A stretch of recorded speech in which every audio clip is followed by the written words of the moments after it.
A lot of the executives who have become stricter, whether it's about the number of days their employees are in the office or, instituting rules surrounding when they can work from home and so forth, they say that the gains they get from having everybody together more frequently involve things like creativity and mentorship and productivity. Do you agree with those notions as it pertains to your workforce? Well, at Hain, we believe in inspiring healthier living. And healthier living is what you put in your body, on your body. It's also how you live and work. And we think it's core to our company mission to grow our people, grow our brands, and grow our business to actually create that kind of flexibility. There is value in people coming together, but it's those moments that matter that are intentional connectivity moments rather than forced moments in a regular schedule. And if you think about it, people in global operations, people in sales functions have done this for years, and nobody questioned their productivity or their ability to create teamwork. But it does require a different kind of leadership and a different kind of management to create that kind of culture.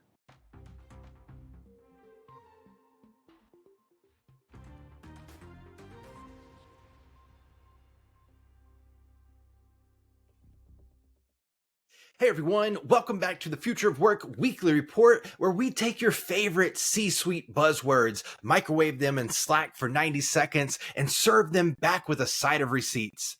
And today, we're talking about the quiet uprising happening in the corner office. CHROs, yes, Chief Human Resource Officers, are finally saying out loud what employees have been screaming on mute in Zoom calls for years. Remote work is good, actually. And not just good, it's necessary, popular, and yes, profitable. Let's dig into this week's headline from Fortune. CHROs love flexibility work options almost as much as their employees, which is Fortune speak for HR is done being the corporate middleman for bad CEOs' decisions. Here's the big stat that kicked off the article. 81% of CHROs say eliminating long commutes would boost employee performance. 67% say it would improve employee well-being.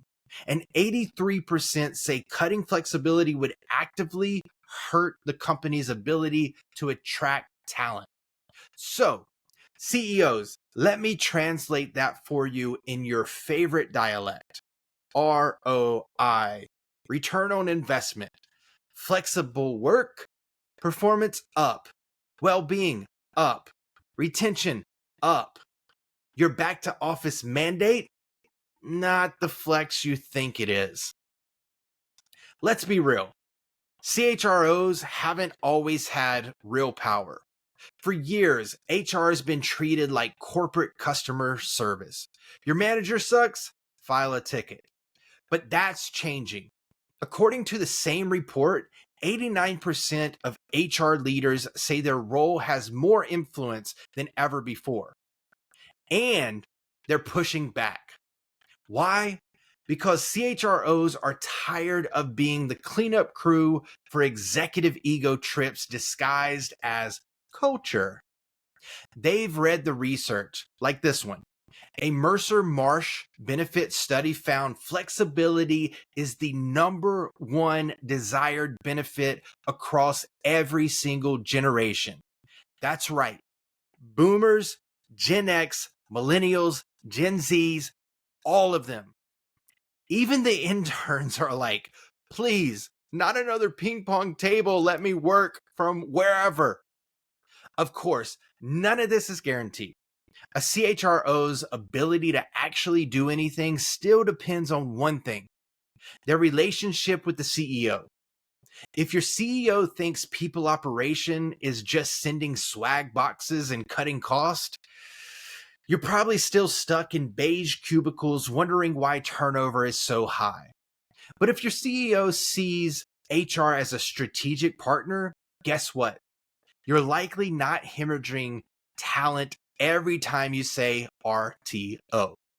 And speaking of strategic, here's what Mark Dixon, CEO of the International Workplace Group, said about all of this.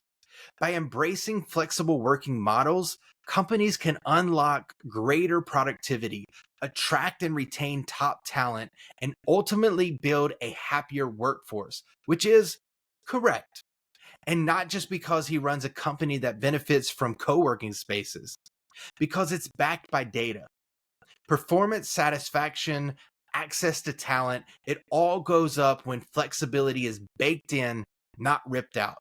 Boeing, one of the latest companies to push for workers to return to the office 5 days a week. But our next guest says sticking with flexible work gives her company a competitive edge. Let's welcome Wendy Davidson, CEO of Hain Celestial Group. The organic and natural products company has seen a surge in job applications and productivity since instituting what it calls an agile working model in March. Wendy, thank you for joining us. What does an agile working model mean?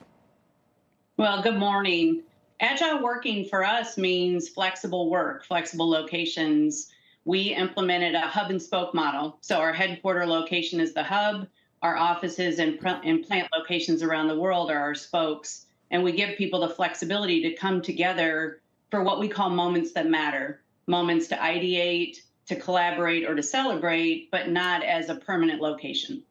How often do those moments take place? I ask because a lot of the executives who have become stricter, whether it's about the number of days their employees are in the office or, instituting rules surrounding when they can work from home and so forth, they say that the gains they get from having everybody together more frequently involve things like creativity and mentorship and productivity. Do you agree with those notions as it pertains to your workforce? Well, at Hain, we believe in inspiring healthier living. And healthier living is what you put in your body, on your body. It's also how you live and work. And we think it's core to our company mission to grow our people, grow our brands, and grow our business to actually create that kind of flexibility. There is value in people coming together, but it's those moments that matter, that are intentional connectivity moments rather than forced moments in a regular schedule. And if you think about it, people in global operations, people in sales functions have done this for years, and nobody questioned their productivity or their ability to create teamwork, but it does require a different kind of leadership and a different kind of management to create that kind of culture. Hey, Wendy, it's Brian Sullivan. Thanks for coming on. Happy New Year, by the way. But would you also concede that there are certain types of jobs which probably do require in person? Obviously, on the manufacturing side, you have to be there. You don't have that flexibility. But even among sort of white-collar jobs like a Boeing, right? You're building an airplane that flies through the sky at 700 miles an hour. It'd kind of be good if everybody was around the same table on that, and that how your company operates may be distinctly related to what your company does, or no? I actually think it's about the function. There are certain jobs and functions that require you to be in a location. Think distribution centers or production locations, to your point. But there are many jobs that actually require people to work across time zones and work across functions that connect on Zoom on a regular basis. The difference between coming together intentionally for face-to-face and then moving out to either a remote location or even your home office to complete other work, we think that kind of flexibility is a competitive advantage for Hain. And we've seen it play out. In the last 9 months since we announced our program, our applications are up 300%. Applications among women are up 500%. And our engagement scores are up 8%. So something we're doing is attracting, retaining, and engaging people around the mission with the right work. So, what can you do if you're a CHRO or a CEO who isn't allergic to progress? Make flexibility non-negotiable. Stop treating remote work like a perk and start seeing it as infrastructure for your organization. Push for autonomy, not surveillance. If your return to office plan involves tracking keystrokes, congratulations. You've invented a less efficient prison. Support HR as strategy, not compliance. Your HR leader isn't just there to hand out laptops. They're the voice of your people. Listen. And if you're still unconvinced, look around. People are voting with their feet, or more accurately, their Wi-Fi connection. So look, that's it for this week's Future of Work weekly report. But if you're a CHRO quietly battling the boardroom, this one is for you. Keep pushing, because the future of work isn't about where people sit. It's about whether they stay and what they get done when they're there. See you next week on next week's Future of Work, a weekly report.